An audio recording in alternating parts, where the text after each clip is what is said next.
உள்ளூராட்சி சபை தேர்தலான முடிவுகளை பற்றி பேசுகின்ற பொழுது ஒரு பேசுபொருளாக இருக்கின்ற விடயம்தான் எதிர்க்கட்சிகள் அனைத்தும் இணைந்து பெற்ற வாக்குகளை விட தேசிய மக்கள் சக்தி தனியாக பெற்ற வாக்குகளின் எண்ணிக்கை அல்லது உறுப்பினர்களின் எண்ணிக்கை குறைவாக இருப்பதாக ஒரு பிம்பம் கட்டியமைக்கப்படுகிறது. அது எண்கணித அடிப்படையில் சரியாக இருந்தாலும் இலங்கை தமிழரசு கட்சிக்கு ஒருவர் வாக்களித்ததற்கான சித்தாந்த பின்னணியும், ஸ்ரீலங்கா முஸ்லிம் காங்கிரஸுக்கு ஒருத்தர் வாக்களிக்கின்ற சித்தாந்த பின்னணியும், இலங்கை பொதுஜன பெரமுனவுக்கு வாக்களிக்கின்ற சித்தாந்த பின்னணியும், ஐக்கிய தேசிய கட்சிக்கு வாக்களிக்கின்ற சித்தாந்த பின்னணியும் ஒன்று அல்ல. எனவே இந்த வாக்குகள் அனைத்தையும் நாங்கள் ஒரு சேரு ஒரு கூட்டாக பார்ப்பது சித்தாந்த அடிப்படையில் பிழையானது. ஒரு அடியாக மூட்டை கட்டி போட்டுவிட முடியாது. அப்படி போட்டுவிடலாம், அது சரியென்று எடுத்துக்கொண்டால் இவர்கள் இவ்வளவு காலமும் செய்த அரசியல் பொய்யாகி விடுகிறது. இவ்வளவு காலமும் தேசிய மக்கள் சக்தி அல்லவே ஆளுங்கட்சியில் இருந்தது. ஸ்ரீலங்கா பொதுஜன பெரமுனவுக்கு எதிராக ஐக்கிய மக்கள் சக்தியும் ஐக்கிய தேசிய கட்சியும் அரசியல் செய்தது. அதன் பின்பு இலங்கை தமிழரசு கட்சி ஒரு வித்தியாசமான தமிழ் மக்களுக்கான அரசியலை செய்கிறது. முஸ்லீம் காங்கிரஸ் முஸ்லீம் மக்களுக்கு என்ற ஒரு அரசியல் செய்வதாக சொல்லிக்கொள்கிறது. எனவே இவை அனைத்தையும் ஒன்று சேர்த்து எங்களால் ஒரு வாக்கு வங்கியாக பார்ப்பது அரசியல் சித்தாந்த அடிப்படையில் பொருத்தமானதல்ல. இந்த தேர்தலை அப்படியே கொண்டு போய் பாராளுமன்ற தேர்தலோடு ஒப்பிடுகின்ற விடயத்தை நான் பார்க்கின்ற பொழுது ஒரு உதாரணத்துக்கு சொல்வதென்றால், கிரிக்கெட்டில் டெஸ்ட் மேட்சையும் T20 மேட்சையும் 50 ஓவர் மேட்சையும் நாங்கள் ஒப்பிட முடியாது.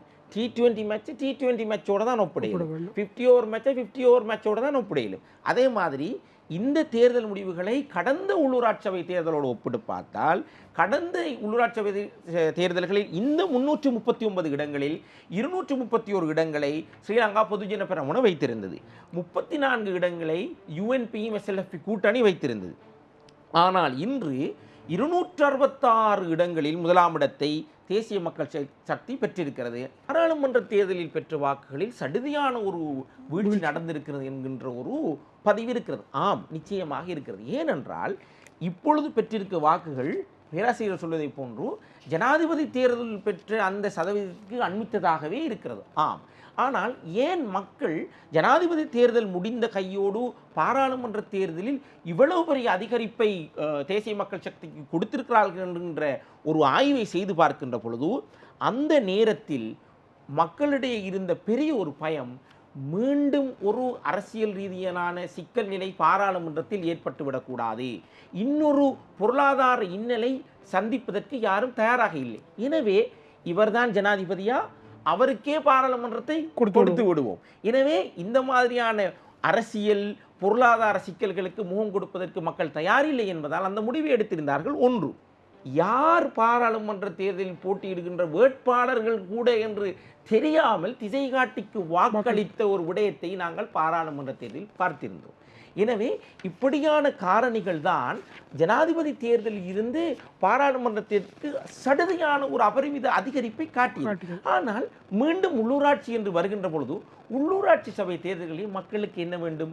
தெரு வீதியில் உள்ள விளக்கு எரிய வேண்டும், குப்பைகள் சரியாக அகற்றப்பட வேண்டும், வடிகான் சுத்தம் செய்யப்பட வேண்டும், வேலைகளை எங்களுக்கு தெரிந்தவர்களுக்கு உடனடியாக சொல்லி செய்து முடிக்க வேண்டும். இதுதான் ஒரு பிரதான எதிர்பார்ப்பாக மக்களிடம் இருக்கிறது. தேசிய மக்கள் சக்தியை பொறுத்தவரையில் வடகிழக்கிலும் மலையகத்திலும் போட்ட வேட்பாளர்கள் அனைவரும் புதுமுகம், அவர்கள் பழையவர்கள் அல்ல.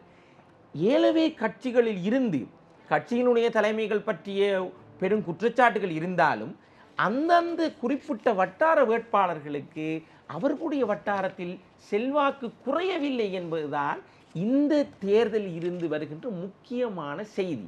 எனவே இந்த புதிய முகங்களை காட்டிலும் மக்கள் யோசிக்கிறார்கள், இவ்வளவு காலமும் தெருவிளக்கு பிரச்சனையை பேசியவரிடம், வடிகான் பிரச்சனையை பேசியவரிடம் அவர் செய்து தந்திருக்கிறார் தானே, புதுமுகத்தை விட அவர் ஒரு விஷயத்தை செஞ்சு காட்டிருக்கிறார், அப்போ அவருக்கு கொடுப்போம் என்றொரு முடிவையும் எடுத்திருக்கிறார். இந்த காரணியும் செல்வாக்கு செலுத்தி இருக்கிறது. ஜனாதிபதியின் உரையில் பார்க்கிறேன், மக்கள் விடுதலை முன்னணி 60வது ஆண்டு நிறைவு விழாவில் பேசுகின்ற பொழுது ஒரு நல்ல விஷயத்தை குறிப்பிட்டிருந்தால், எங்களுக்கு சிந்திக்கின்ற வாக்காளர்கள் தான் தேவை.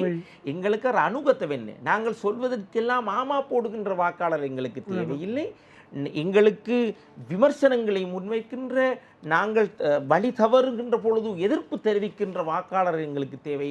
அதே வேளை முக்கியமான தருணங்களில் எங்களை பாதுகாக்கின்ற வாக்காளர்கள் தான் எங்களுக்கு தேவை என்று. எனவே ஜனாதிபதியும் ஓரளவு இந்த மக்களுடைய ஆணையினுடைய இந்த ஃப்ளூயிடிட்டியை புரிந்து கொண்டுதான் இருக்கிறார் என்பதில் தான் நான் அதிலிருந்து தெரிந்து கொண்ட ஒரு செய்தியாக இருக்கிறேன்.